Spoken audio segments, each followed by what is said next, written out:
Alright, now we're talking. So far in this series, I've given my top 5 Godzillas and top 5 Ghidorahs. A kaiju I like, and a kaiju I don't particularly care about. Now we get to my actual favorite kaiju, the Divine Moth, Mothra. Why do I like Mothra enough to call her my favorite kaiju? I mean, is Mothra like anybody's favorite kaiju? Maybe? I don't know.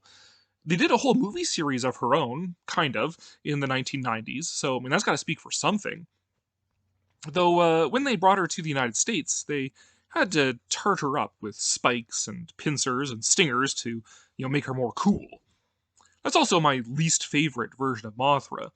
The MonsterVerse tried to make her a strong female kaiju in a way that completely ignores what is actually the most interesting thing about her. Well, first of all, I mean, she's beautiful. I mean, really great designs all round. Beautiful colors, cuddly, fuzzy body, big wide eyes. She's actually adorable, and I would buy a Mothra plushie. The MonsterVerse missed the boat on that to try and make her cooler. But more than the aesthetic, Mothra is a fundamentally different kind of kaiju than most. She's not an invader to our world, or an atomic abomination born out of man's violence against his fellow man and against nature. Mothra is, instead, a kami, Kami, not a communist, but a Japanese Shinto god, or goddess in this case, of nature and its cycles. Mothra is a kami of life, death, and rebirth. Her cycle is nature's cycle, and therein lies her power. The urge to make her edgy and cool and give her spikes and whatever is trying to make her able to hold her own in a fight. I mean, they also tried that in the Rebirth of Mothra series, with each of Mothra Leo's different Super Sentai power ups.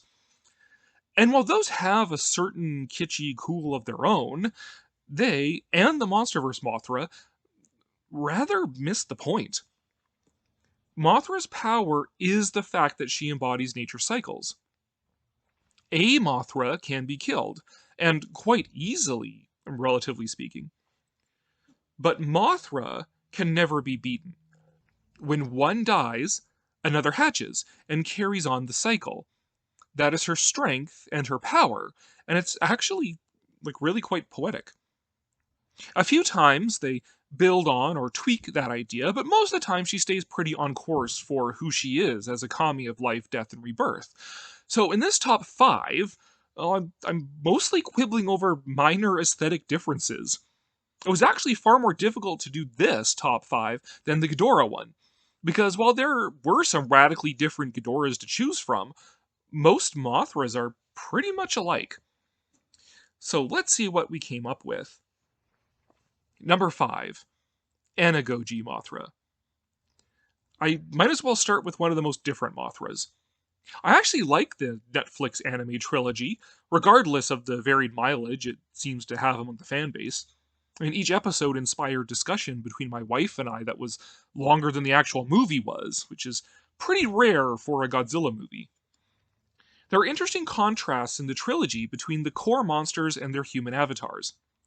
Godzilla embodies human rage, hatred, and antagonism towards the Earth.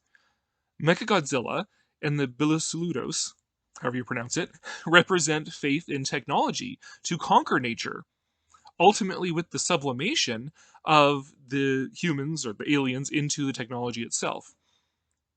The Ekshif are the opposite of them, representing religious faith rather than technological utopianism, until you find out what their religion is. Their faith in the Lovecraftian horror of Ghidorah is a nihilistic, pathological, fundamentalistic, and destructive religion. Then come the Hutua and their kaiju Mothra. We actually don't see Mothra in the film as such, just her egg and a spiritual telepathic projection of her as she breaks the spell of Ghidorah's false religion. But her effects are felt throughout the films. She represents harmony between humans and nature, and a true spirituality through her psychic harmony with the Hutua.